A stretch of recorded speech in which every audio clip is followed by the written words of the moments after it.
आदाब नाजरीन, वकील साहब ख़ास पेशकश में आप सभी का खैर मक़दम है। नाजरीन, जैसा कि आप जानते हैं, हर हफ्ते हम आपकी खिदमत में कानूनी मशवरे तजावीज़ पेश करते हैं, क्योंकि हर एक की ज़िंदगी में कुछ न कुछ मसाइल, उलझने ज़रूर है। ये उलझने जब कानूनी हो तो इंसान और भी परेशान हो जाता है और उलझने बढ़ जाती हैं, और कानूनी तौर पर किसी को कुछ किसी तरह की नॉलेज न हो तो वो और भी मसाइल और उलझनों का शिकार हो जाता है। हम आप तमाम के कानूनी उलझने और मसाइल से आपको बाहर निकालने की एक कोशिश के तौर पर इस प्रोग्राम को पेश करते हैं, ताकि आपको जिस चीज़ की नॉलेज नहीं है, क्या करना चाहिए और क्या नहीं, इस सिलसिले में कानूनी राय मशवरा इस चैनल से आपको मिलेगा। बस आपको करना यह है कि आप हमारे टोल फ्री नंबर पर कॉल करें और अपने किसी तरह के कानूनी मसाइल हैं, उलझने हैं, अदालत में मुकदमा ज़ेरे दौरान है, या आप मुकदमा दायर करना चाहते हैं, या आप पर अगर कोई मुकदमा हो तो उससे किस तरह से बाहर निकला जाए, किस तरह के मसाइल हैं, आप हमें कॉल करें और अपने कानूनी मसाइल को हम तक शेयर करें। और हमारे साथ आपकी रहनुमाई करने के लिए, आपको कानूनी उलझनों से बाहर निकालने के लिए हमारे साथ हैं डॉक्टर फ़ारूक खान साहब, सुप्रीम कोर्ट के सीनियर लॉयर हैं। डॉक्टर फ़ारूक खान साहब, आपका खैर मक़दम है।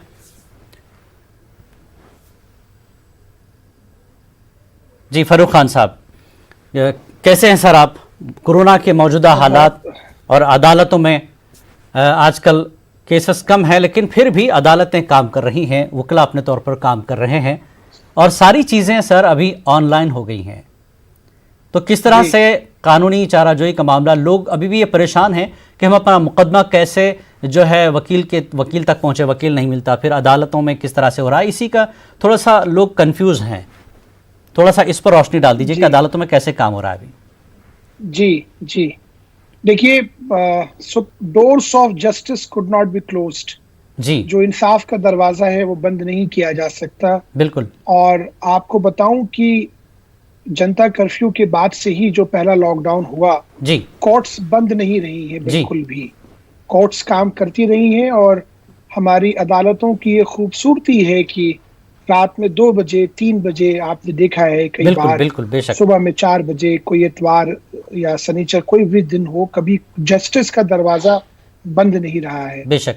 अब इस पीरियड में सुप्रीम कोर्ट, हाई कोर्ट्स और इवन लोअर कोर्ट्स ने एक मॉड्यूल तलाशा ऑनलाइन का, और जो कि बहुत कामयाबी के तौर से आगे चल रहा है। जी हाँ, ये मुमकिन नहीं है कोर्ट्स के लिए भी और इंफ्रास्ट्रक्चर के लिए भी कि जो बहुत ज्यादा गैर जरूरी मुकदमे न हो उनको अभी सुना जाए, क्योंकि इंफ्रास्ट्रक्चर नहीं है, स्टाफ नहीं है, लॉयर्स अवेलेबल नहीं है, हर जगह इंटरनेट की स्पीड नहीं है। चैलेंजेस अपनी जगह पर है, लेकिन ये हमें इस बात को अप्रिशिएट करना चाहिए कि जो अर्जेंट मैटर्स हैं, जिसमें कोर्ट के इंटरवेंशन की अर्जेंट रिक्वायरमेंट है, उन किसी भी मुद्दई को कोर्ट ने वापस लौटाया नहीं है कि आपका मुकदमा सुनेंगे नहीं। फैसला क्या होता है ये तो कोर्ट डिसाइड करती है, लेकिन आपका राइट टू ऑडियंस जो है, आपको कोर्ट को जो एड्रेस करना है, उसके लिए हमेशा कोर्ट खुली रही है। हम लोग तो शुरू से, मैं अपने बारे में बताऊं कि मैं तो शुरू से पहले दूसरे दिन से ही हम लोग मैटर्स कर रहे हैं ऑनलाइन,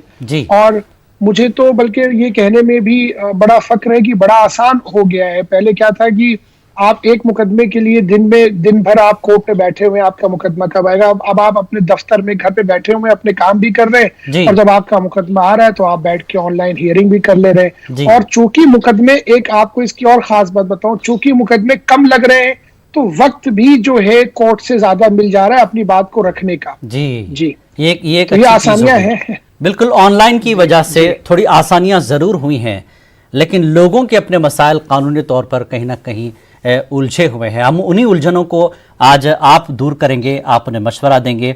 आइए, कुछ कॉलर भी हमारे साथ रेडी हैं, कौन है देखते हैं। हेलो दोनों साहिबान को।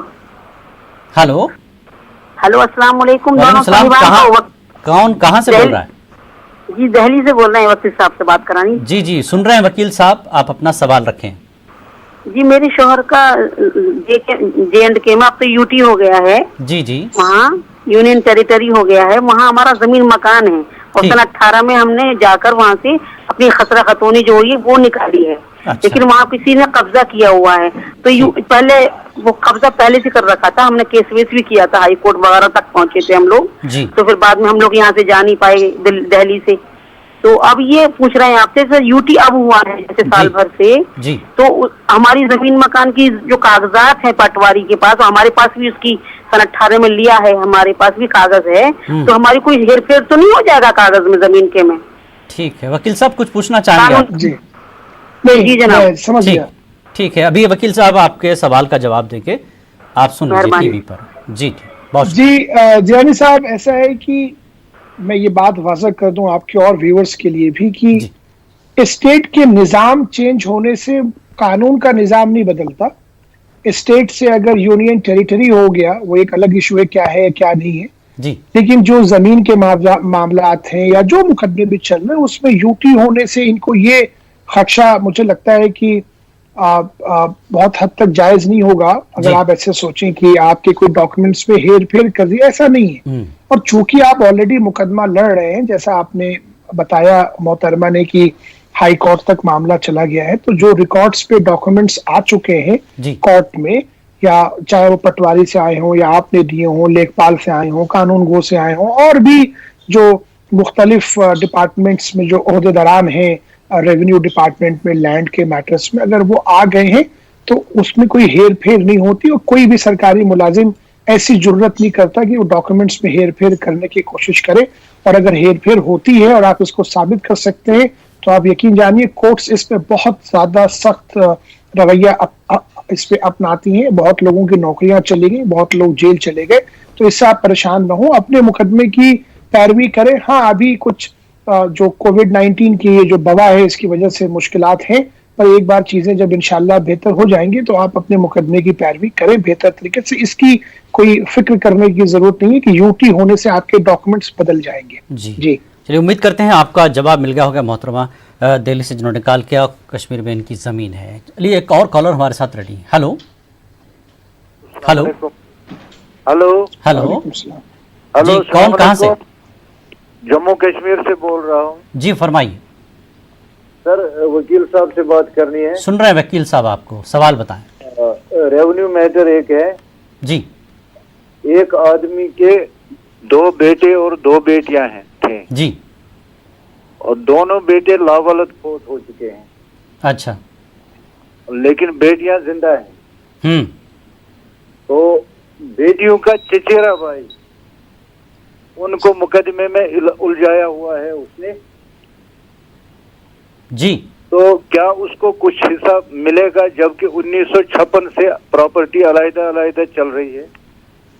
जी, यही सवाल वकील साहब से पूछ। जी वकील साहब जी, देखिए, जो जायज जो हिस्सा है इनहेरिटेंस का, या आपने वो राइट एक्वायर करते हैं इनहेरिटेंस से, या आप वो राइट एक्वायर करते हैं परचेज से, गिफ्ट से, विल से, जो आपने राइट एक्वायर की है, जो हक आपको जमीन पे या किसी भी जायदाद पे मिला है, उसको कोई ऐसे ही आपसे छीन के लेके नहीं जा सकता। हाँ, अगर कोई भी शख्स या कोई भी आदमी या कोई भी ऑर्गेनाइजेशन उस जमीन को हड़पने की या गैर कानूनी तरीके से कब्जा करने की या आपको मुकदमे में उलझाने की कवायद करते हैं, तो आप उसको लड़ सकते हैं। आपको कानून में ये एम्पल प्रोविजंस हैं कि आप अपने राइट्स को प्रोटेक्ट करें। देखिए, एक बात हम लोगों को समझनी होगी कि मुकदमा चाहे वो कितना फर्जी क्यों ना हो, कितना फ्रिवलस क्यों ना हो, कोई बार नहीं है मुकदमा फाइल करने। मुकदमा तो लोग फाइल कर देंगे, लेकिन अगर मुकदमे में झूठ के जैसे पैर नहीं होते, अगर मुकदमे में कोई दम ही नहीं है, तो मुकदमे से आपको हाँ बस एक परेशानी ये है कि आपको मुकदमा लड़ना होगा। वो एक परेशानी है आपके साथ जो आपको करना होगा उसको। उसके अलावा ये कि कोई डॉक्यूमेंट्स, बहुत ऐसे सवाल जिलानी साहब आते हैं कि मेरे डॉक्यूमेंट्स फोर्ज कर लिए गए, ये कर लिया गया, वो कर लिया गया। बस ऐसे हालात में और ऐसे मामलात में हमेशा इस बात को मद्देनजर ये बात रखनी चाहिए कि आप अपने मुकदमे को पूरी जोश के साथ और होश के साथ और पूरी अच्छी इंटेंशन के साथ मुकदमे की पैरवी कीजिए। लॉयर को अगर आपने एंगेज किया है तो आंख बंद करके घर मत बैठ जाइए, वकील आपके इंस्ट्रक्शंस पे काम करता है, उससे फॉलो अप लेते रहिए। और कानून क्या है, कानून 85 to 90% तो कॉमन सेंस है, 10% ही तो कोडिफिकेशन है। तो आप फॉलो करते रहिए और इसमें कोई वो आपको परेशानी नहीं होगी इंशाल्लाह। जी जी, चलिए एक और कॉलर हमारे साथ। हेलो हेलो, गुलाम नबी बोल रहा हूँ। जी सर, कहाँ से? जे.एन.के से। जी, सवाल करें, वकील साहब सुन रहे हैं। जी, हमने कुछ जमीन 5 कनाल ली 1989 में। जी, तो फिर उस पर उसने जमीन वाले ने अटारनी दे दी। जी हेलो, जी सुन रहे हैं। हाँ, अटारनी दी। और आपको मालूम है यहाँ हालात क्या रहा, तो हमने कुछ कागज नहीं की, उस पर मकान भी हमने बना लिया। तो अब क्या इस वक्त क्या कर सकते हैं हम? बस सिर्फ अटारनी है और कुछ नहीं है हमारे पास। अच्छा जी, ठीक है, आपका जवाब देंगे अभी वकील साहब। जी वकील साहब, देखिए, जहां तक पावर ऑफ अटॉर्नी का मामला है, एक सुप्रीम कोर्ट का जजमेंट है, जिस जजमेंट के बेसिस पे सुप्रीम कोर्ट ने ये, क्योंकि जनरल साहब आपको पता होगा, बहुत पहले दिल्ली में और भी बहुत बड़े शहरों में लोग स्टैंप ड्यूटी को बचाने के लिए जीपीए या जनरल पावर ऑफ अटॉर्नी के थ्रू लैंड ट्रांसफर कहीं चल रही है सिलसिला, उसे सुप्रीम कोर्ट ने बंद किया कि साहब ये कोई तरीका नहीं जीपीए से। अब इसमें चैलेंज ये है कि कुछ प्रॉपर्टीज ऐसी भी हैं जो अनरजिस्टर्ड हैं, जैसे दिल्ली में बहुत सारे अनऑथोराइज्ड कॉलोनीज हैं, वहां पे तो कोई रेवेन्यू रिकॉर्ड नहीं, तो आज भी पावर ऑफ अटॉर्नी से चलता है। तो अटॉर्नी के भी डॉक्यूमेंट्स, जहां पे अटॉर्नी के डॉक्यूमेंट्स लीगली एडमिसिबल हैं, वो बिल्कुल है। और आपने चूंकि मकान बना लिया है और आपने कोरैबोरेटिव एविडेंस आपके पास होगा, आपने पैसे भी दिए होंगे, जो 5 कनाल आपने जमीन खरीदी, तो आप उनसे जो जिनसे आपने जमीन खरीदी उनसे बात करके आप रजिस्ट्री करा लें। अगर आप रजिस्ट्री वो नहीं करते हैं या उनकी कोई रजिस्ट्री करने में वो अगर आनाकानी करते हैं, तो फिर उसमें ये बात निकल के आती है कि शायद उनकी नीयत ठीक ना हो। तो उस हालात में आपको फिर कोर्ट का रास्ता देखना होगा, और उसके लिए आप किसी अच्छे सिविल लॉयर को इंगेज करें, उन्हें सारे डॉक्यूमेंट्स को दिखाएं और जैसा वो आपको एडवाइस दे उसमें आगे बढ़े। जी, उस पर जैसा कि आप अक्सर कहते हैं 10-12 साल से ज्यादा अगर आप काबिज हैं उस चीज पर, तो क्या इससे मुकदमे में कोई फर्क पड़ेगा? बहुत फर्क पड़ता है। उससे राइट टू एडवर्स पोजीशन कहते हैं। जी, पहले क्या था कि right to adverse position negative right था। अगर मान लीजिए, मैं आपको एग्जांपल देता हूँ, जैसे मैंने आपकी जमीन खुदा न खास्ता के साथ कोट अन कोट, मान लीजिए मैंने आपके मकान में मैं काबिज हूँ, आपने मुझे रहने के लिए दिया और मैं उस पर काबिज हो गया जी, और आपने 12 साल तक जो है मुझसे कभी पूछा नहीं, या आपने कोई चिट्ठी नहीं दी, ना आपने कोई कंप्लेंट की, मुकदमा की। 14वें 15वें साल आप मुकदमा मुझ पर फाइल करने जाते हैं कि भाई ये फर्रुख ने जो मकान रखा है, ये मकान गैर कानूनी तौर पर रखा हुआ है, तो मैं क्लेम कर सकता हूँ राइट टू एडवर्स पोजीशन कि साहब मेरा कोई पोजीशन है। पहले ये नेगेटिव था, जब आप मुकदमा करते तो मैं एडवर्स पोजीशन क्लेम करता। अभी हालिया में एक सुप्रीम कोर्ट का जजमेंट आया है जिसके बेसिस पे राइट टू एडवर्स पोजीशन को डिफेंस के राइट से हटा के, मतलब उसमें तो है ही है, साथ में एजर्टिव राइट की कैटेगरी में भी लाया गया है। अच्छा, तो लॉ के डेवलपमेंट्स हैं। और अगर कोई आदमी, जैसे इनका मकान बना हुआ है, 5 कनाल जमीन ली, अटॉर्नी भी है, पैसे भी दिए होंगे, वो मकान बनाया होगा, तो वहां बिजली का कनेक्शन, आधार कार्ड, ये सारी चीजें भी होंगी, तो इन्हें कोई अल्हम्दुलिल्लाह माफ कीजिएगा, तो इन्हें कोई मुश्किल मुझे लगता है कि आनी नहीं चाहिए। बिल्कुल बिल्कुल, बहुत बहुत शुक्रिया। चलिए एक और कॉलर हमारे साथ जुड़े हुए हैं। हेलो हेलो हेलो हेलो, हाँ हेलो, आवाज नहीं आ रही है क्या? हाँ आ रही है, बताए कौन, कहाँ से, क्या सवाल है? मैं बल्लभगढ़ से बोल रहा हूँ, रशीद खान जी, फरीदाबाद जिला। जी जी, सवाल करें। मेरा सवाल ये है कि मैं एक सिलसिले में एक प्लॉट लिया हूँ सिलसिले में जी, मेरा हरियाणा में पड़ता, पलवल जिला में है एक जगह सिलसिला जी, वहाँ एक प्लॉट खरीदा मैंने जी, तो उसमें क्या हुआ, हमारे तो दो जने का तो रजिस्ट्री है और 3 जने पैसा दे करके, और वो रजिस्ट्री हुई नहीं अभी, और वो पैसा भी नहीं दे रहा और कहता रजिस्ट्री करवा रहा, लेने वाला कहता हम नहीं लेंगे। तो उसमें एक आदमी ने केस भी डाल रखा है, बहनों ने हमारी।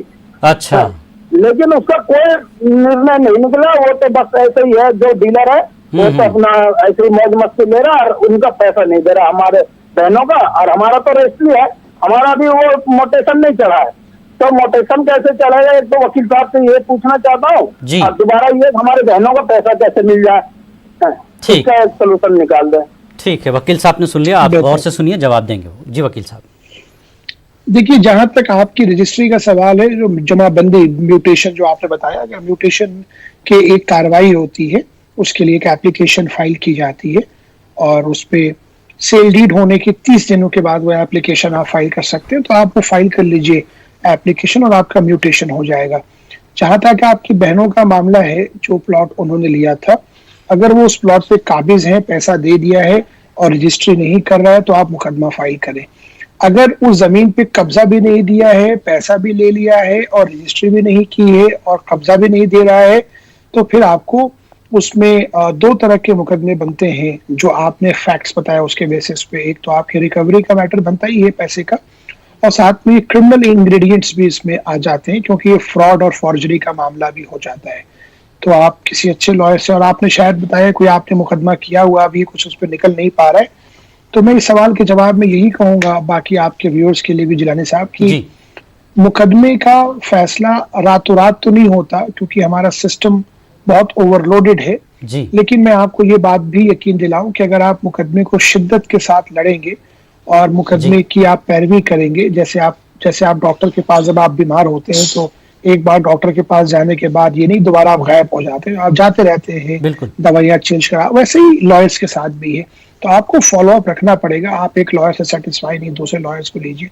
आजकल चीजें बहुत आसान हो गई हैं, अगर मुकदमे की शिद्दत से पैरवी करेंगे चीजें इंशाल्लाह बेहतर होंगी। जी चलिए, एक और कॉलर है, उनको जोड़ते हैं। हेलो, अस्सलाम वालेकुम। वालेकुम सलाम। कौन, कहाँ से भाई? मैं बोल रहा हूँ मिर्जा मोहम्मद लतीफ, रजौरी JNK से। जी, सवाल बताएं। सवाल ये है कि मेरे वालिद साहब का एक भाई था, तो उसकी औलाद भी थी जी, तो उनकी फिर डेथ हो गई। तो कोई 18-20 साल तक तो जो उनकी बीवी थी, चाची हमारी, वो खामोश रही। तो उसके बाद उसने टोटल ये 30 कनाल लैंड है, 38 कनाल जी, उसमें से उसने मतलब 4 कनाल अपने बहन के उस दामाद को दे दिया दानामा, तो 4 कनाल दे दिया उस भांजी को, उसकी वाइफ को।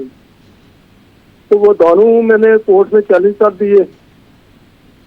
वो इसमें ये हमारी विरासत का रकबा जो है हमारी मतलब इनहेरिटेंस है जी, तो इसमें आगे हमें क्या करना पड़ेगा? ठीक है, वकील साहब कुछ पूछना चाहेंगे? नहीं, मैं समझ गया। ठीक है, आपका जवाब दे रहे हैं वकील साहब, रुकिए।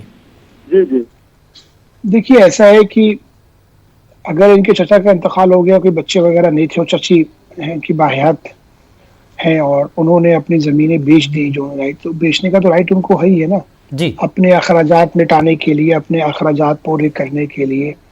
हाँ, उस पर विल वगैरह की कॉन्सेप्ट से किया है, बैनामा, क्योंकि इन्होंने बैनामा वर्ड इस्तेमाल किया जी। तो अगर प्रॉपर रजिस्ट्री की है, कोई उसमें रजिस्ट्री में कंसिडरेशन भी है, या गिफ्ट डीड किया है यानी हिबा, तो ये डिपेंड करता है। और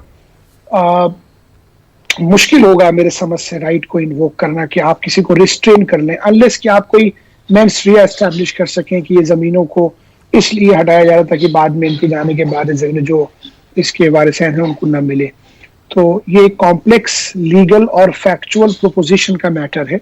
लीगलिटीज अपनी जगह है, पर फैक्चुअल एजर्शंस अपनी जगह है जी। तो आपने अगर मुकदमा किया हुआ है तो ऑफ कोर्स आपने सारी चीजों को कवर अप किया होगा। कोर्ट उन बातों को अप्रिशिएट करके देखेगी कि इसमें क्या बनता है और नहीं बनता है।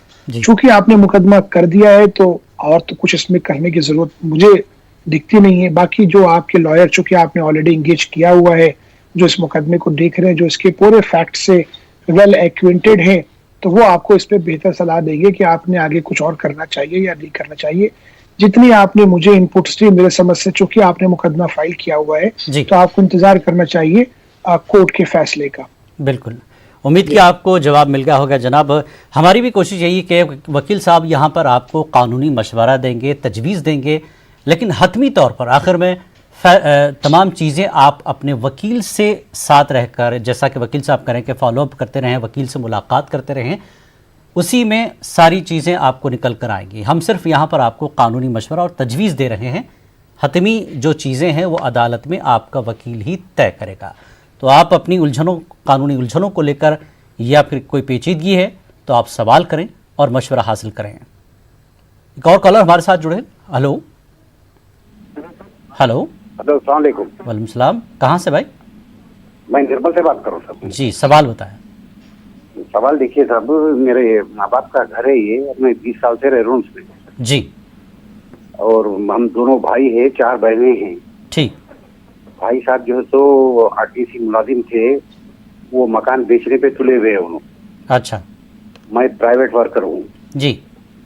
अब वो मैं बेचना नहीं चाह रहा हूँ। अगर मैं बेच रहा हूँ तो मेरे को कोई ठिकाना नहीं है, उनको ऑलरेडी घर है। ठीक। अब बहना जो है तो हिस्सा मांग रही और ऑलरेडी 10 साल से जो सो केस चल रहा है ये तकसीम का डाले भाई। ठीक।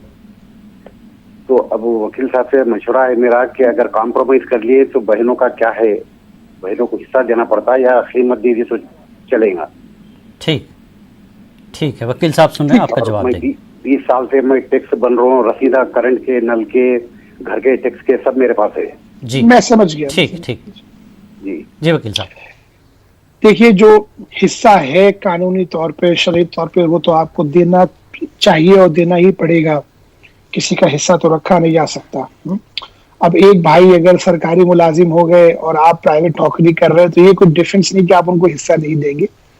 दूसरी बात यह है कि हिस्से का मतलब ये नहीं होता, बहनों के मामले में भी यही बात है, हिस्से का मतलब ये नहीं होता कि मकान को ही 4 भाग में आप करके बांट दें। हिस्से का मतलब ये भी होता है कि अगर आपस में रजामंदी हो जाए, उसकी ज्वाइंट कीमत लग जाए कि साहब इसका ये मालियत इसकी इतनी है, और उस मालियत के बेसिस पे जो जिसका हिस्सा है आप उनको अपने पैसे दे दें। शायद आप एक बार में न दे पाए तो आप उनसे, चूंकि वो आपके भाई और बहन हैं, आप मोहब्बत से चीजों को निपटाएंगे तो निपट भी जाएगा जी। आप उनसे बात कर लें, एक एग्रीमेंट बना लें कि भाई इसमें इतना पैसा मैं आपको इतने वक्त में दे दूंगा, और उनसे आप रेलिंक्विशमेंट डीड साइन करा लें ताकि वो फिर कल को कोई उनके और बच्चे हो तो वो आप पे प्रॉपर्टी पे क्लेम ना करे। और उस रेलिंक्विशमेंट डीड को आप ले जाके एक फैमिली सेटलमेंट एग्रीमेंट बनाएं और एक रेलिंक्विशमेंट डीड बनाएं, जाके अपने जो भी सब रजिस्ट्रार के कंसर्न वगैरह हो तो वहां उसको रजिस्टर करा लें जी। और किसी प्रोफेशनल लॉयर को इंगेज करके ये सारे काम कराइएगा जो इन चीजों को समझते होंगे, जानते होंगे और कर सकते हैं। और अगर मान लीजिए कि वो चारों भाई या आपके बहन सब मिला के इस बात पे जिद पे आमादा है कि नहीं साहब हमें पैसे चाहिए ही नहीं, हमें तो इस घर का ही हिस्सा चाहिए, तो अगर घर का हिस्सा 4 लायक होने, क्योंकि कभी कभी क्या होता है जिलानी साहब जी, घर का इनग्रेस आउटग्रेस एक है, दरवाजा एक है जी। तो जब दरवाजा एक है और मतलब आगे जगह छोटी, जगह पीछे बहुत ज्यादा है, तो आप उसका बंटवारा करना मुश्किल नहीं होता, अरे मुश्किल होता है बहुत ज्यादा। तो ऐसे हालात में अगर जो चीज बंटवारे के लायक नहीं है और वो आपकी बात नहीं, तो आप कोर्ट में पार्टीशन फाइल कर दें या वो लोग फाइल कर दें, कोर्ट उसके अपने हिसाब से करा देगी कानून के हिसाब से। ये इसका रास्ता है। ठीक, चलिए उम्मीद करता हूँ कि जनाब को जवाब मिल गया होगा। नाजरीन, यहाँ पर हम रुकेंगे एक छोटे से ब्रेक के लिए। ब्रेक के बाद कानूनी सवाल जवाब होंगे, तजावीज़ होंगी, आपको मशवरे मिलते रहेंगे। आप हमारे टोल फ्री नंबर पर कॉल करें। डॉक्टर फ़ारूक खान साहब जो कि सीनियर वकील हैं, दोबारा आपका खैर मकदम है ख़ास पेशकश वकील साहब में। आप तमाम के कानूनी मसाइल और उलझनों के लिए यहाँ पर जवाब दिए जाएंगे। आप टोल फ्री नंबर पर हमें कॉल करें। हमारे साथ हैं सुप्रीम कोर्ट के senior lawyer doctor Farooq Khan साहब। कोई कॉलर हैं? Hello hello. अस्सलाम वालेकुम सर। वालेकुम सलाम जी। कौन, कहाँ से? सर मैं शांगस से बोल रहा हूँ, मोहम्मद सईद कोका, शांगस अनंतनाग से जी। सर वकील साहब से सवाल है कि मेरे पेरेंट्स के नाम पे लैंड थी, उसमें कुछ मिल्कियत थी और कुछ शामिलात वगैरह, तो मिल्कियत जो थे उसका इंतकाल हमारे नाम पे तो हुआ जी, लेकिन जो वो शामिलात है वो पटवारी साहब बोल रहे हैं, जो हमारे यहाँ है पटवारी, वो बोल रहे हैं कि मैं शामिलात आपके नाम पर उस तरह उस शामिलात का कब्जा इंदराज नहीं कर सकता। अच्छा, यही सवाल है मेरा। ये जी वकील साहब, वजूहात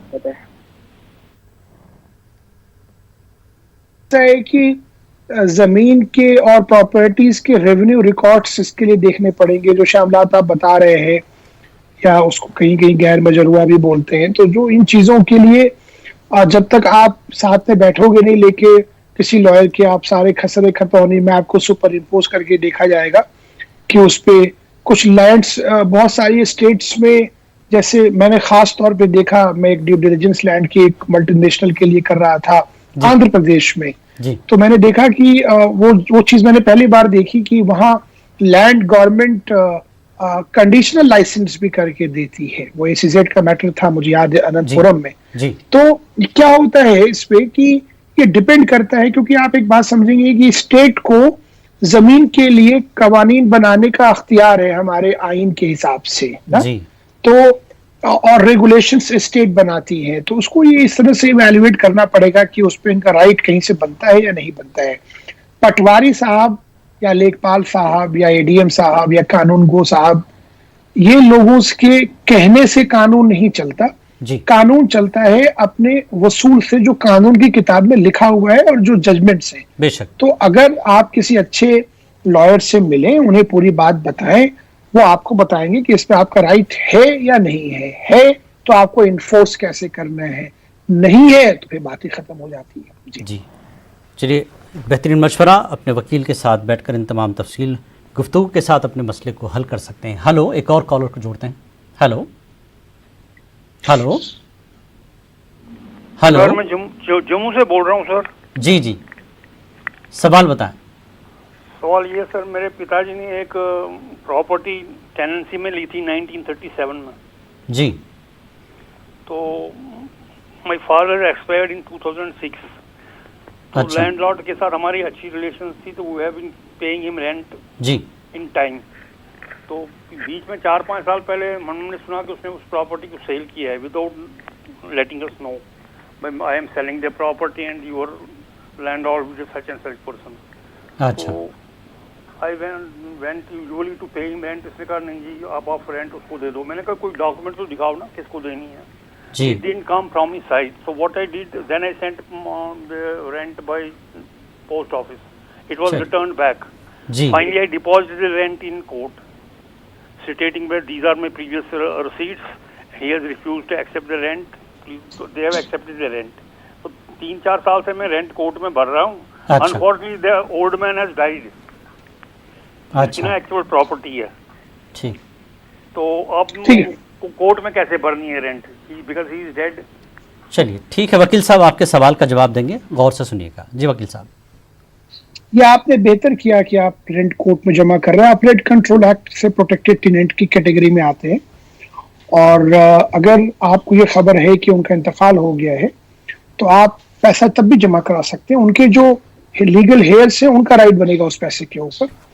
तो आप कोर्ट को ये इन्फॉर्म भी कर दें कि एप्लीकेशन लगा के कि भाई ऐसी हमें खबर लगी है कि जो इसमें जो इसके मकान मालिक थे, जो जमीन के मालिक थे, उनका इंतकाल हो गया है, और लेकिन मैं आप कोर्ट को अपडेट कर रहा हूँ, ये मेरी इंफॉर्मेशन है। और पैसा आप जमा कराते रहे, पैसा तो उनके लीगल हेयर्स भी निकाल लेंगे, या उनके बीच में, या उन जो नए बायर्स आए होंगे उनके बीच में क्या अंडरस्टैंडिंग है वो तो आपको पता है नहीं। तो सेफ पैसेज यही है कि आप पैसा कोर्ट में जमा कराते रहें। Your right in context of tenant is completely and duly protected as long as you are timely paying and depositing the rent in the court. जी जी चलिए, उम्मीद कि आपको जवाब मिल गया होगा। एक और कॉलर को जोड़ लेते हैं। हेलो हेलो, लगता है कॉल ड्रॉप हो गई। एक और कॉलर से बात करते हैं। हेलो। अस्सलाम वालेकुम। वालेकुम सलाम। मैं श्रीनगर से बोल रहा हूँ। जी, सवाल बताएं। ये हमारा, मैं वेलफेयर कमेटी की तरफ से बोल रहा हूँ। हमारी कॉलोनी है श्रीनगर में, बाल गार्डन को कहते हैं जी। हमें कुछ लोग यहाँ पर जो प्राइवेट काम करते हैं, मतलब वो ना, मतलब अपना वो धंधा चलाते हैं, बिजनेस चलाते हैं, जिसकी वजह से हमें बहुत परेशानी हो रही है कॉलोनी में लोगों को। तो वहाँ पर कमर्शियल एक्टिविटीज कर रहे हैं, तो इसके बारे में हम क्या कर सकते हैं? मतलब हम कैसे उनको यहाँ से कोई नोटिस दे सकते हैं एज ए वेलफेयर कमेटी की तरफ से, या कुछ कर सकते हैं, लीगल एक्शन कर सकते हैं? ठीक, ठीक है, वकील साहब आपका जवाब देंगे। रुकिए। जी वकील साहब। जी, अगर आप श्रीनगर से बोल रहे हैं तो मुझे उम्मीद है कि आपके शहर का मास्टर प्लान जरूर होगा, बड़ा शहर है, और कानून के हिसाब से आप देखेंगे तो कमर्शियल एक्टिविटी रेसिडेंशियल एक्टिविटी के जोन में अलाउड नहीं है, सब्जेक्ट टू सर्टेन एक्सेप्शंस। थोड़ी बहुत एक्सेप्शंस हैं, जैसे किराने की दुकान है, परचूने की है, या सैलून है, या मेडिकल स्टोर है, टेक अवे वगैरह है। अगर उसके अलावा कोई इंडस्ट्रियल कमर्शियल एक्टिविटी चल रही है तो ऑफ कोर्स मुझे ये लगता है कि अगर आपका मास्टर प्लान इस बात की पर कॉन्ट्रा इजाजत नहीं देता, जो मुझे उम्मीद है कि नहीं होगा, तो आप बिल्कुल उन पे नोटिस दे सकते हैं और उन पे आप इंजंक्शन का मुकदमा भी फाइल कर सकते हैं। आप किसी अच्छे लॉयर से कांटेक्ट करें, उन्हें सारी चीजें दिखाएं और पहले आप अथॉरिटीज को रिप्रेजेंटेशन दें। मैं आपको ये कहूंगा कि आप सीधे कोर्ट में जाने के बजाय आप जो भी आपकी सिविक अथॉरिटीज हैं, जो नगर निगम वगैरह जो होती है, वहाँ आपके यहाँ मेयर सिस्टम भी है जी। उनको वहाँ उनके ऑफिस में या जिसके भी दायरे में वो चीजें आती हुई, जो जैसे जो भी म्युनिसिपल कॉर्पोरेशंस हो या डीएम की ऑफिस वगैरह हो, वहाँ पे आप उनको लिखें और आप थाने को भी लिखें कि साहब इससे पब्लिक न्यूसेंस और लॉ एंड ऑर्डर की प्रॉब्लम अगर होती है तो क्रिएट हो सकती है या होती है जी। और उसके बावजूद आप उस पे अगर उसके बावजूद आपकी कोई ग्रीवियंसेस को एड्रेस नहीं करता है तो फिर आप जरूर कोर्ट जा सकते हैं, इसमें कोई मुश्किल मुझे दिखती नहीं है। जी बिल्कुल, चलिए बहुत बहुत शुक्रिया वकील साहब। एक और कॉलर हैं, आइए उनको जोड़ लेते हैं। हेलो हेलो हेलो जी, कौन कहाँ से? सवाल बताएं। अस्सलाम वालेकुम, हम आसाम से बोल रहा है जी, बताइए, सवाल बताएं। देखिए, हम लोग का 1 बीघा जमीन है जी। ये पिताजी दुनिया में नहीं है, ठीक। हम लोग भाई बहन मिल के 7 आदमी है, ठीक। लेकिन अभी हम लोग को बेचना चाहता है, लेकिन 2 भाई हम लोग को बेचने नहीं देता, बोलता है और 2-4 बार जाने से वो जमीन का भाव ज्यादा बढ़ेगा, ऐसा बोलता है। लेकिन हम लोग का ऐसा जरूरत है कि हमको बेचना ही होगा, लेकिन वो बेचना नहीं देता। 5 भाई पास हम लोग एक साथ में है, बेचना चाहता हूँ, लेकिन वो 2 भाई हमको बेचने नहीं देता। बिल्कुल, इसीलिए हम चलिए वकील साहब समझ गए, आपके सवाल का जवाब देंगे। बिल्कुल, ये दूसरी बार सवाल आ रहा है इस तरह का। जी वकील साहब, 2 भाई नहीं मान रहे तो आप पांच भाई आप मिलके और 5 भाई बहन जो भी हैं, आप मुकदमा फाइल करके पार्टीशन करा के बेच दीजिए, कोई मुश्किल नहीं जी। कोर्ट से पार्टीशन सूट डालिए, वहां करा के पार्टीशन करके आप बेच दीजिए। जी बिल्कुल, बहुत बहुत शुक्रिया। यहाँ पर हम रुकेंगे नाजरीन एक छोटे से ब्रेक के लिए। ब्रेक के बाद सवाल जवाब उनका सिलसिला जारी रहेगा। डॉक्टर फारूक खान साहब, सीनियर वकील, सुप्रीम कोर्ट, हमारे साथ रहेंगे। छोटा सा ब्रेक।